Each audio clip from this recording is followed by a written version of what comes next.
Okay. Tuli Buddo SS. Era ng'ekitulese wano ye event ya Buddo SS anniversary nga 17 August ku Serena Hotel Kampala. Ika tushabi mutie kyakulemesa gw'okujja Buddo. Mama eka yatyayo. Obonera nali mbuyina. Obonera busawa kunnemesa okujja wano. Busobola. Sebo nomala gajjawo sebo. Sebo lyayagala nti ajja. Obubonero bukuleetawo. Byawano si byali babu.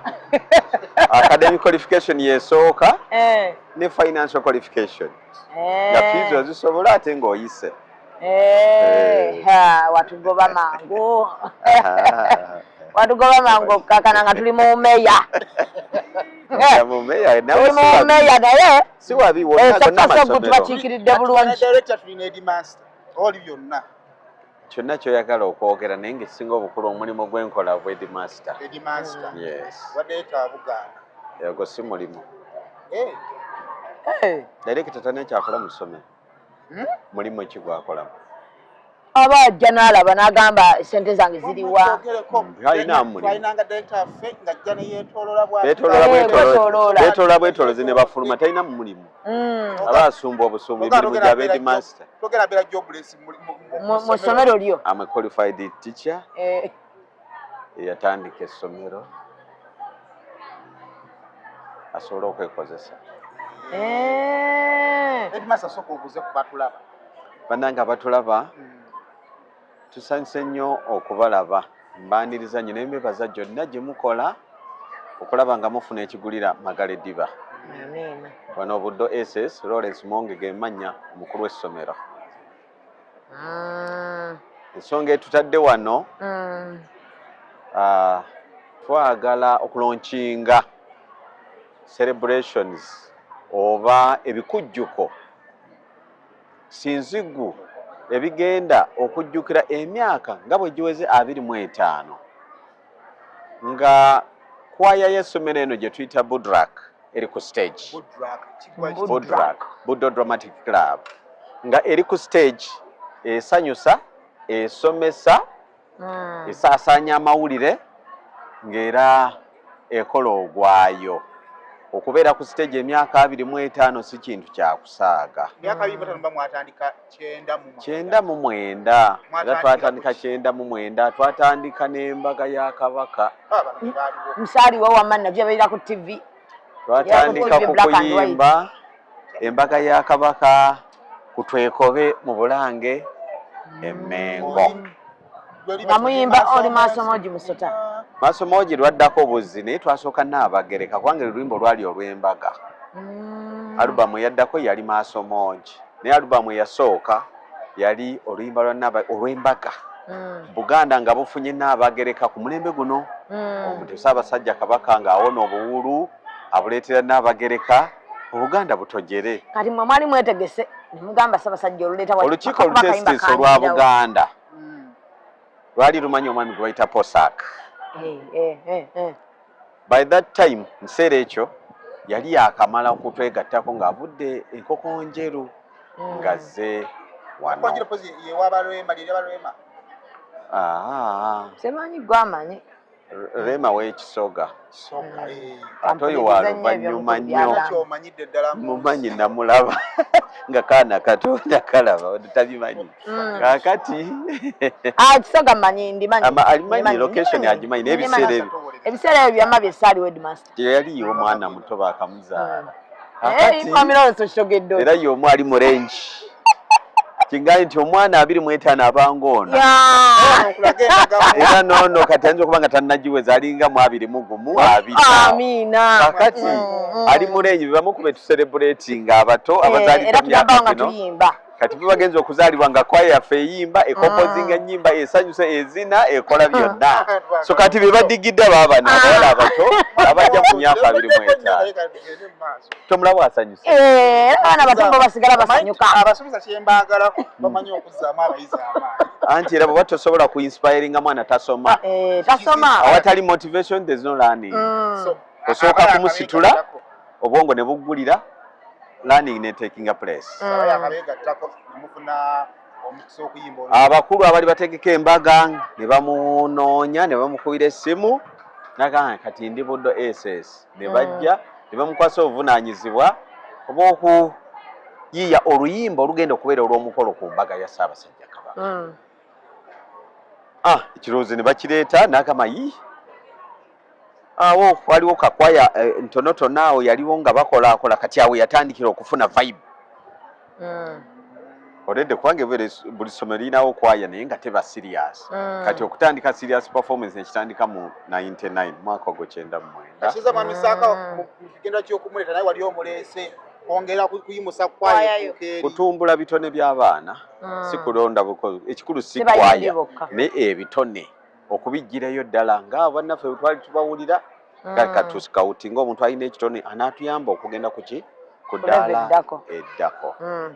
So si bayimbi bokka be bali waliwo ne bannakatemba waliwo n'abaddusi abaana ebitone bingi buli mwana alina ekitone kye kyanjawulo vunanyuma w'essomero lino kati nga missoni y'essomero lino okulaba nga tetusomesa busomesa mwana naye ebitone bye tubijjeyo tubitumbule kubanga ebitone emirimu gyonna giyimiridde ku kitone kya muntu. Omuntu waba akola omulimu nga kitone kye agukola n'asukkuluma, teri akola mulimu nga taguyinaamu kitone n'agusukkuluma yadde oguwangaaliramu. Alina okubanga ekitone ekyo era kivaayo kubanga akola ebitali bya bulijjo. So omulimu gwaffe ng'essomero kwe kulaba nga ebitone by'abaana tubya identify nga tubinoonya ne tubikulaakulanya ate ne bigenda mu maaso. Ge masomero ag'ettutumu kye galina okukola. Omwana yenna oba ku nasale oba kiki essomero lirina okunoonya ekyo ekiri mu mwana ne likizimba ne likitumbula n'okunoonya abantu abasobola okukikola obulungi ne bakijjayo bulungi. Nsiike ey'okuyimba naddala ey'omu masomero buddo bw'otuulawo kikyosinga okugyenyumirizaamu. By'okuyimba bano lino essomero ly'Abanantameggwa mu Uganda wano bwe oyogera ku masomero ageriisiza enkuuli mu kyasa kino amaaso ne gakuusa n'obuwuka budde SS abaako ekikyama tutandika okubuusabuusa oba topiki gy'oliko ogitegeera bulungi oba ogitankana tuba tetukutegeera bulungi oba olinaffe oba tolinaffe ndowooza kubanga buli muntu aba ebintu abiraba bubwe naye bw'oba obiraba ng'abalala babiraba nambemu oba omumanyi. Ate ng'oggyeko bino ebya composition mu Ministry of Education essomero lino lye likyasinze okuwangula ebikopo bya music mu masomero ga senior. Era ne wetwogerera ekikopo ky'eggwanga lyonna ekya music kiri wano mu ofiisi. Kyembadde ntwala oba biri awo mu ofiisi twabiwangula okuva mu Arua ebikopo bingi tuwangula ku zone tuwangula ku Wakiso district ne tuwangula ne ku Uganda yonna amasomero gonna ate tetuwangula ku Uganda yokka nga kwaya n'ekya East Africa tukirina tugende Kenya Nairobi ne tukompitinga n'amasomero gayo era ebikopo kya East Africa biri wano. Kenya muyimba mu Luganda era masomero performance z'amasomero tuba mu Luzungu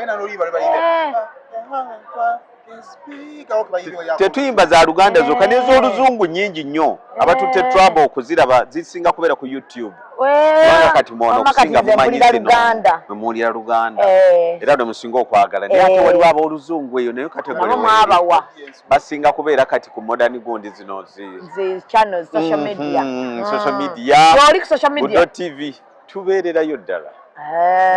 So Cadet Master 17 August. Biki bye tuba tulina okusuubirako agamba nti bannange nze Buddo njiwulira okay nadde mpira jjo omayimba memory tuli balugenze is that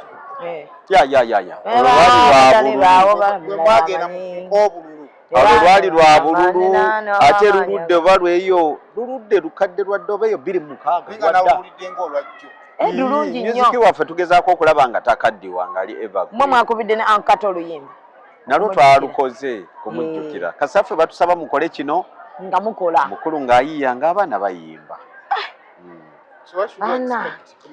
nga 17 njagala okukowoola bonna abaagala music katemba n'ebyemizannyo byonna n'abatwagaliza nga Buddo SS ebirungi abazadde baffe bonna abaayitawo n'abakyaliwo abayizi abakyaliwo n'abaamala tubayita mujje tujagulizeeko kwaya yaffe kyabuvunaanyizibwa nnyo okukola achievement n'okugiselebratinga otunamu emabega wajja ovudde n'okola flashback n'otunabwa wooli ne gy'olaga. Olunaku olwo kwaya yaffe tuli mu kufumba kigenda kubeera kibiitu kijobi kigenda kutokota nga si kisaaniikire. Nze ngenda nnyo naye ndaba performances ku stage naye ndwawo okulaba performances za music ez'enkanankana n'ekintu Buddo wano kyakola. Ayagala okulaba kye bayita music jangu olabe abaana abato kye bakola ku stage. Baana bano balina ebitone. Mwana bwakwata endongo agikuba bwakwata keyboard olwawo n'okukiza nti ono mwana bwe bakwata mu bulago nti batandika okuyimba okuta amaloboozi ogamba ono omwana kamba abayimbi abaliko tubagobe era nti buli kadde wabeerawo abajja abala bava ku stage abato bakola ki abato bajja abaana bajja abaana bakuba ebivuga abaana bayimba abaana abo innovation creativity gye balina ya waggulu nnyo ate omwana bw'omugamba genda ku stage osanyuse akola kye bayita okusanyusa. Kati bano abaana advantage gye balina ti music si ono ali created tugatako class work.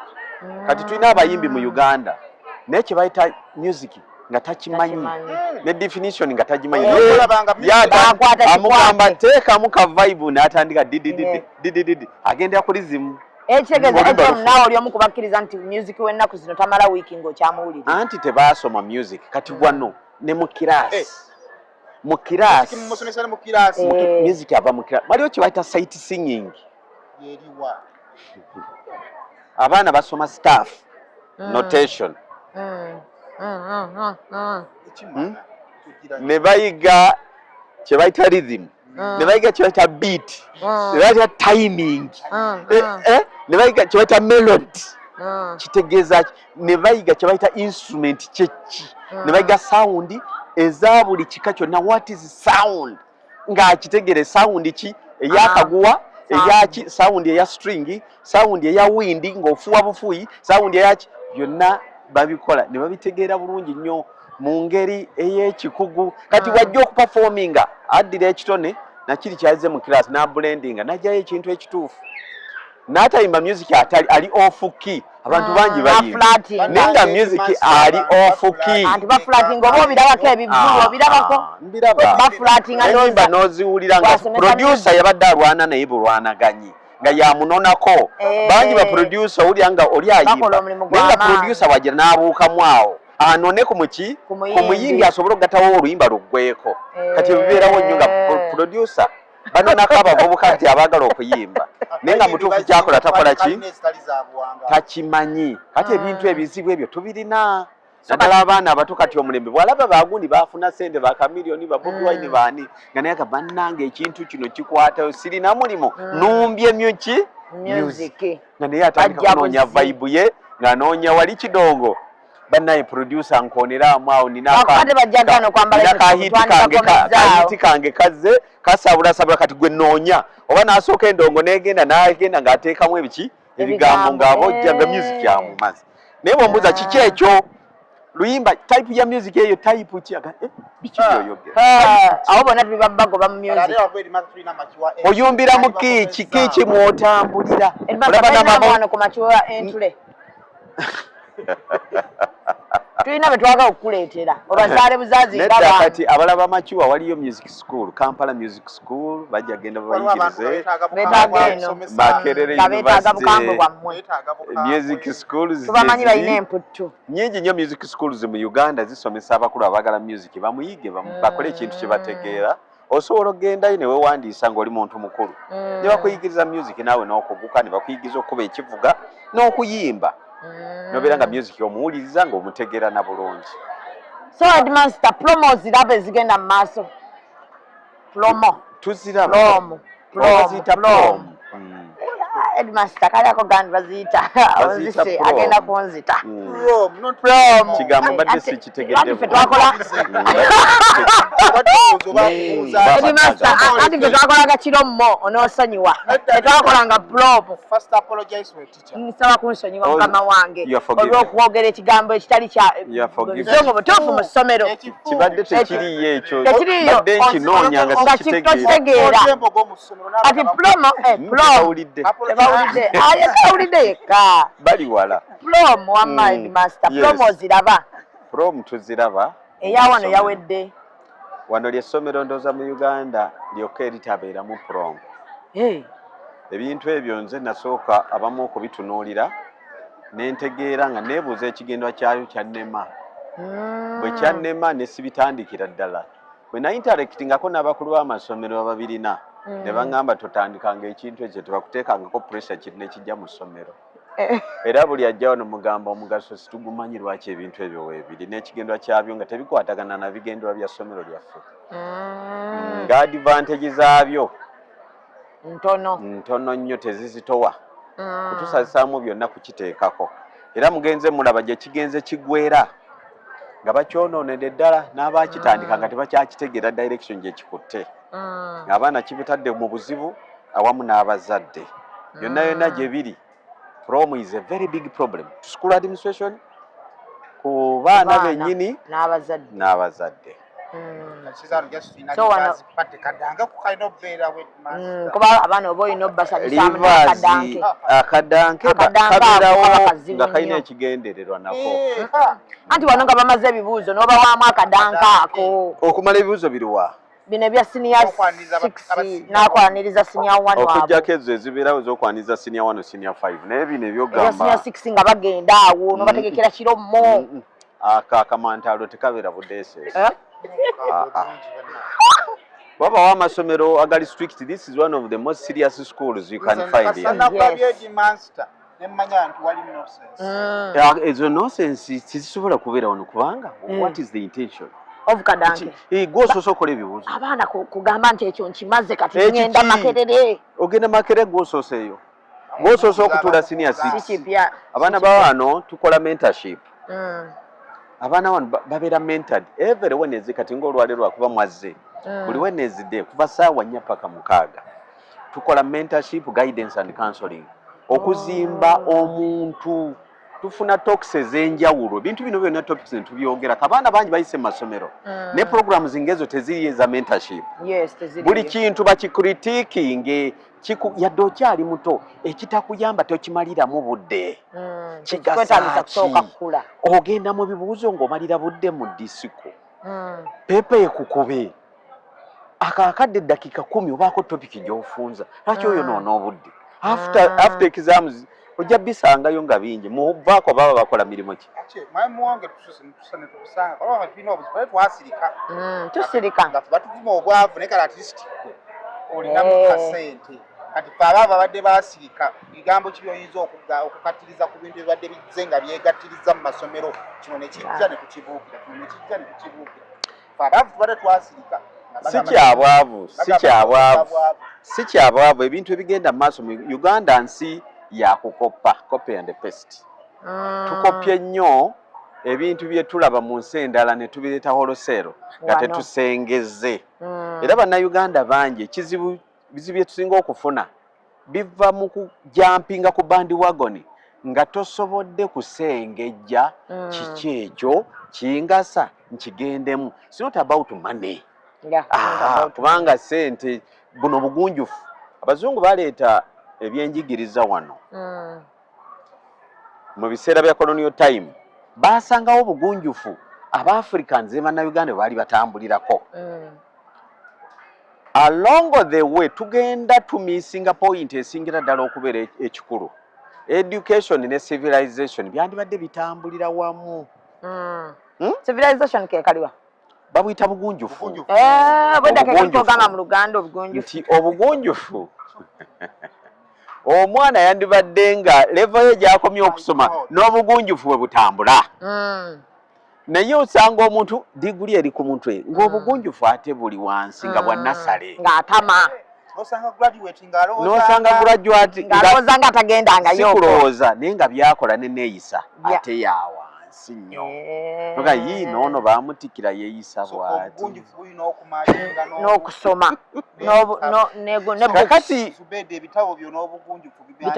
mu kimu ku bye tulwanako ennyo kwe kulaba tuzzaawo tutya kiki ekyabulamu kubanga mu sirabaasi yaffe ebiri ebya NCDC National Curriculum Development Center bibatwa mu syllabus onoonya biki by'olina okukola okulaba nga ogunjula omuntu omulamba kino kyekiyita all round kinabagambyeko ekimu ku kyatukozesa music ono bye bimu ku bintu ebikyasinze okuyitibwamu okusomesa mwana otunira syllabus ya nursery school for example abaana bakola nnyo burayimuzi baba musomesa enamba 1 up to 10 oba abcd bagikolamu akayimba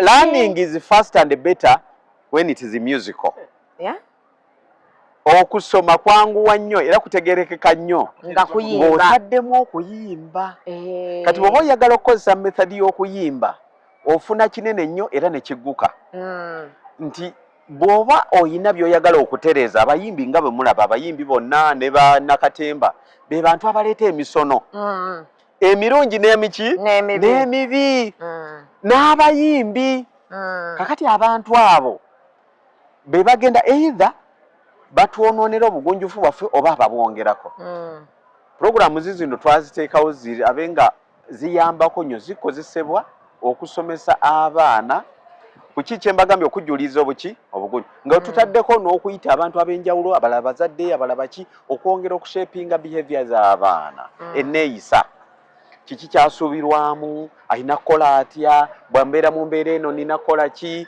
nina kweyisa ntya ng'omuvubuka kati edda wabangawo butaba buyitanga muvubuka agunjuse naye masomero mangi bwaggwayo wano weebuli mu Luganda Department omuvubuka agunjuse kweyisa atya weebuli naye masomero mangi tebiriiyo bwalinga bulungi nnyo nga bugenda bujjayo enneeyisa y'omwana akula omuvubuka erina kubeera atya ndya ntya emmere ntambula ntya nina kwambala ntya mbuuza ntya byonna omuntu omukulu bw'oba omusanze omukola otya akusinga ku myaka omuddamu otya bw'aba boosi mukamawo nga yayogedde how do you answer back so kati headmaster wano abaana abawala bano nga ndabye nga abatalina nviiri bonna n'aba HSC bonna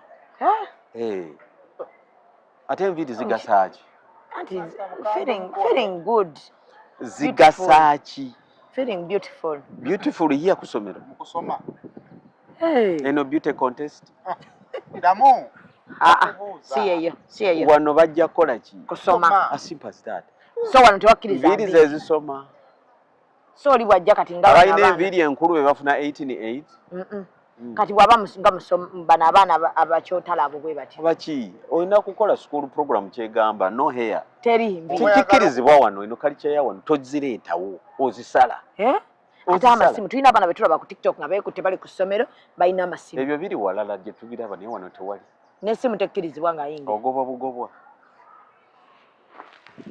oba weegobye wekka tetutawaana naawe so ekivulu headmaster ekigenda okubayo ekya buddo abazadde basasula ssente mmeka abaana basasula mmeka abazadde buli muntu ajja kuba wa mitwalo 10 emmeeza ya bukadde 3 kakati tusaba abantu banyigirize akasente ako kangiko naye kajja kujja bulungi nnyo wajja kubayo value for money kajja kujja bulungi nnyo mu kitifumbiddwa mu kitegekeddwa obulungi omuntu tajja kwejjusa kye tuteesiteese kijja kuba kirungi tujje tubajagulizeeko bantu bangi abayitiddwa ab'ebitibwa ab'enjawulo bajja kujja tulina n'abantu bangi nnyo abatuwagira bantu baffe tujja kubeerayo olunaku tuserebuletinge obuwanguzi ne obizi bagenda tuwamu tujja kola emu eyo yokka nnamukisa yekka aba n'abukinga tiketi ng'obudde bukyali be bokka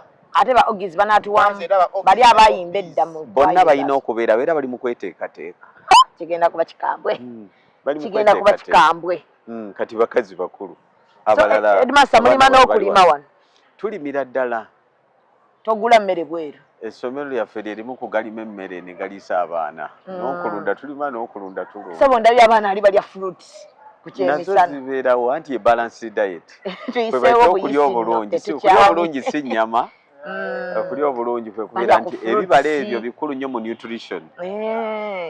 Tetukyamye tuyiseewo. Fruits ezo zirina okubeerawo abaana sibabeeremu kubeera kubezi ku chapati na donut. Bituleetedde obuzibu bungi. Tuyiseewo ng'abagonjufu nga bwe wagamba nti omuntu yenna eyasoma obaamu n'obugonjufu. Bw'oba obyetaaze era obifuna ogendako ekasawo n'obifuna. Headmaster, siba bulungi tweyanze badiriza nnyo era bayita mujje mutujoyininge mu Kivulu. Ebisanyusa biri made here, mulabe music made in Budo S. Good luck at 25. Nga tuzzeeko mu mbeera zaffe za bulijjo. Wali owuliddeko ku kigambo ky'oluseko ye yakitondawo. Oluki? Oluseke. Kya lulimi kyekyo. Gwe kya lulimi kyekyo kyoba kya Luganda. Ogenda kabulirizibwa nnyo ku Headmaster oluseke. Oba byammwe byeyo gye mutuulatuula kya Luganda.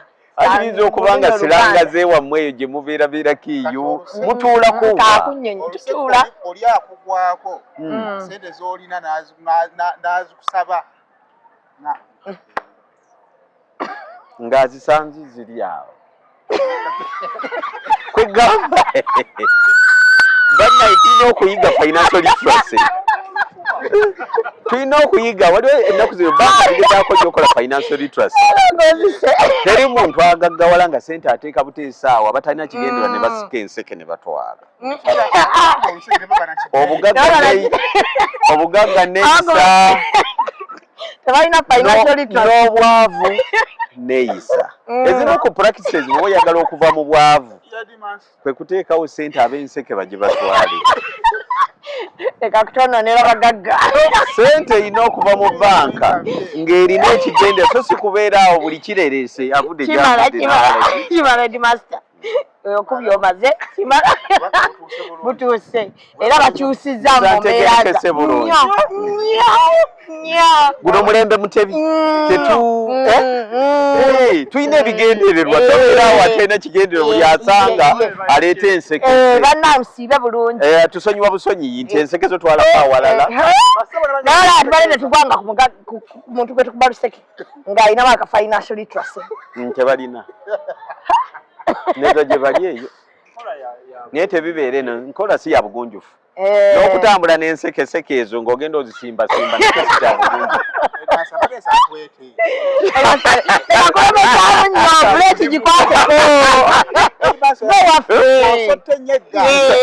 Nsaba tukyuseeko tukole ku byojja mu omutebi. Buli kintu kyonna kigende ne pulaani. Ebintu ebiri unplanned tubiveemu bituleetedde ebizibu bingi. Bituleetedde ebizibu bingi ebyo unplanned activities ezo tugezeeko okupulaninga finance n'enseke zaffe tuzipulaninge bulungi. Bizinesi yonna ogisudde kati omuntu ayinza okuba ng'akubye bizinesi n'agisira ottuuka eyo bizinesi byebimu ku byatujja ku mulamwa. Tuvudde nnyo ku mulamwa. Bizibu bingi bivudde ku bintu ebyo bye tulowooza nti birungi naye nga bibi. Nga bibi si kyekyegombesa omuntu si kyandibadde yenyumirizaamu nti nkola kino.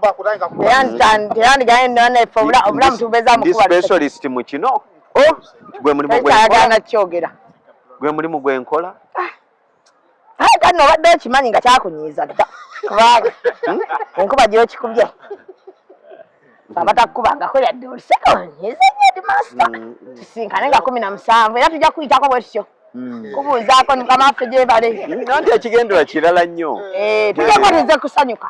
Tugendera kusanyuka. Tukulabye. Ogenda weeteeseteese. Sigenda ng'ozungira. Tumaliriza nabo bano. Ogenda n'owogowoze nga mutuula wali bulungi nga musaavi nga mutumya kakulya kamwe nga mukalya. Nga mubeerettateini omala obudde bwe bugwako ng'okwata entambula yo ng'oddayo ewo gy'obeera ng'ate olinda lunaku lulala. Kyonna entambula yo gye wazze nayo. Kale tusiimye nnyo tusiimidde ddala.